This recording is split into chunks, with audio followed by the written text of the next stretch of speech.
تاریخ اسلام میں بہت کم ایسے فاتح اور حکمران گزرے ہیں جن کو مسلمانوں کے ساتھ ساتھ غیر مسلم بھی عزت کی نگاہوں سے دیکھتے ہیں۔ ایسے ہی حکمرانوں میں صلاح الدین ایوبی رحمۃ اللہ علیہ ایک ایسا نام ہے جن کی بہادری، رحمدلی اور دانشمندی کی مثال دشمنان اسلام بھی دیا کرتے ہیں۔ اکثر مسلمانوں نے صلاح الدین ایوبی کا نام تو ضرور سنا ہوگا، مگر افسوس بہت کم مسلمان ایسے ہیں جو اسلام کے مجاہد کے اتہاس کے بارے میں جانتے ہوں گے، کیونکہ آج کا مسلمان اسلام کے ہیرو سے زیادہ ہالی ووڈ بالی ووڈ کے بارے میں جاننے کی دلچسپی رکھتا ہے۔ تو دوستو، اگر آپ چاہتے ہو صلاح الدین ایوبی جیسے مسلم حکمرانوں کا اتہاس آپ کو معلوم ہو تو اس ویڈیو کو آخر تک ضرور دیکھنا۔ ان کا پورا نام سلطان صلاح الدین یوسف بن ایوب تھا۔ ایوبی سلطنت کے بانی تھے۔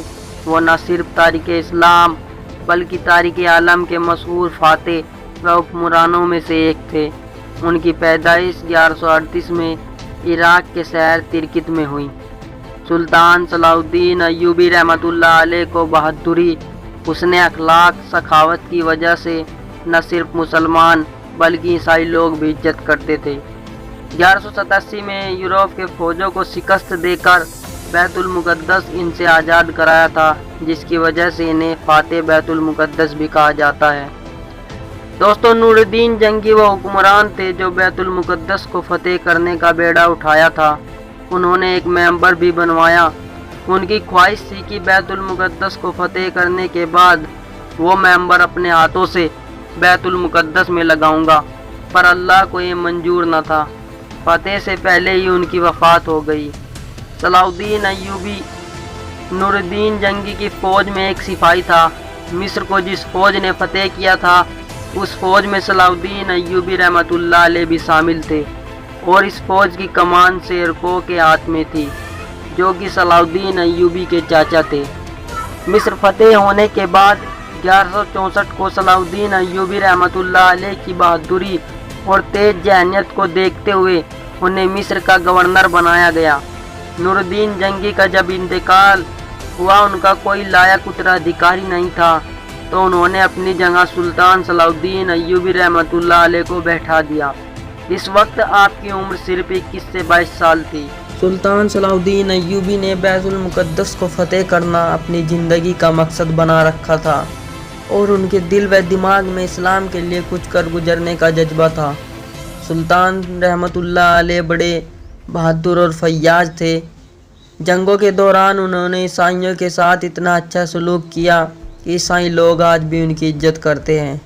صلاح الدین کا غیر مسلموں سے سلوک عین اسلامی تعلیمات کے مطابق تھا، اور اس کا ثبوت یہ ہے کہ ان کی ریاست میں غیر مسلموں کا حق مسلمانوں کے برابر تھا۔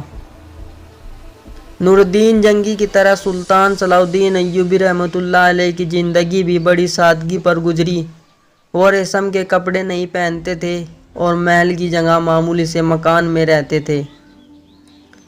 انہوں نے اپنی پوری زندگی ایک پکے اور سچے مسلمان کی طرح سادگی سے گزاری۔ سلطان کو جہاد کا بہت شوق تھا۔ وہ حق کے راستے میں جہاد کے لیے ہمیشہ تیار رہتے تھے۔ سلطان صلاح الدین ایوبی رحمۃ اللہ علیہ کو 1169 میں مصر کا حاکم مقرر کیا گیا۔ اس کے بعد انہوں نے 1174 میں یمن کو فتح کیا۔ پھر انہوں نے 1182 تک شام، موصل، حلب کو بھی فتح کر کے اپنی سلطنت میں ملا لیا۔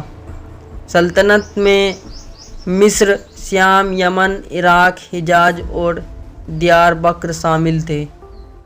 دوستو، سلطان صلاح الدین ایوبی کی 3 بڑی جنگیں سب سے مشہور ہیں۔ سب سے پہلی ہے 1186 میں رینالڈس اور اس کے ساتھ مدینہ منورہ پر حملے کے غرض سے حجاز مقدس پر حملہ ور ہوئے۔ سلطان نے اسے روکنے کے لیے حاتن میں دشمنوں کے لشکر پر ایسا آتش گرمادہ ڈلوایا جس سے زمین پر آگ بھڑک اٹھی۔ 1187 میں یہیں سے جنگ کا آغاز ہو گیا۔ اس جنگ کے نتیجے میں 30,000 عیسائی ہلاک ہوئے اور اتنے ہی قیدی بنائے گئے اور رینالڈس کو گرفتار کر لیا گیا۔ رینالڈس دراصل حضرت محمد صلی اللہ علیہ وسلم کی شان میں گستاخی کیا کرتا تھا۔ اس وجہ سے سلطان نے اسے اپنے ہاتھوں سے مارنے کی قسم اٹھائی تھی۔ رینولڈس کو گرفتار کے بعد سلطان نے خود اپنے ہاتھوں سے اس کا سر قلم کر دیا۔ دوستو، صلاح الدین ایوبی کی دوسری جنگ ہے فتح بیت المقدس۔ حاطن کی فتح کے بعد سلطان صلاح الدین ایوبی نے اپنا رخ بیت المقدس کی اور کر لیا۔ تقریباً 7 دنوں کی خون ریزی جنگ کے بعد سلطان نے بیت المقدس کو فتح کر لیا۔ بیت المقدس پورے 88 سال کے بعد پھر سے فتح ہوا تھا۔ سلطان نے مسجد اقصیٰ میں داخل ہو کر نور الدین جنگی کا تیار کیا ہوا منبر اپنے ہاتھوں سے رکھا۔ اسی طرح نور الدین جنگی کی خواہش پوری ہوئی۔ بیت المقدس پر فتح کے ساتھ فلسطین کی یروشلم کی عیسائی حکومت بھی ختم ہو گئی، جو 1099 سے فلسطین میں موجود تھی۔ دوستو، تیسری سب سے بڑی جنگ تھی صلیبی جنگ۔ جب بیت المقدس فتح ہوا تو یہ خبر یورپ پہنچ گئی۔ ہر طرف جنگ کی تیاریاں ہونے لگی۔ جرمن، اٹلی، فرانس اور انگلینڈ سے بڑے بڑے فوجی دستے فلسطین روانہ ہونے لگے۔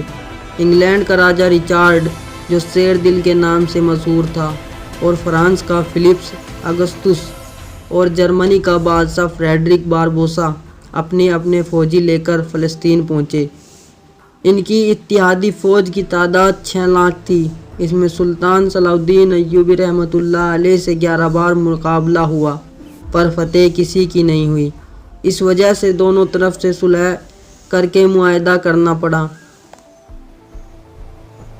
جب 4 مارچ 1193 میں سلطان صلاح الدین ایوبی رحمۃ اللہ علیہ کا انتقال ہوا، انہیں شام کے دارالحکومت دمشق مسجد امید میں دفن کیا گیا۔ تو دوستو، یہ تھے اسلام کے سب سے بڑے یودھا اور مجاہد، جنہوں نے بیت المقدس کو 88 سال کے بعد فتح کیا۔ دوستو، اگر آپ کو یہ ویڈیو آئی ہو پسند اور لگی ہو اچھی تو ویڈیو کو لائک اور چینل کو سبسکرائب کرنا بالکل نہ بھولے۔ شکریہ۔ جے ہند، جے بھارت۔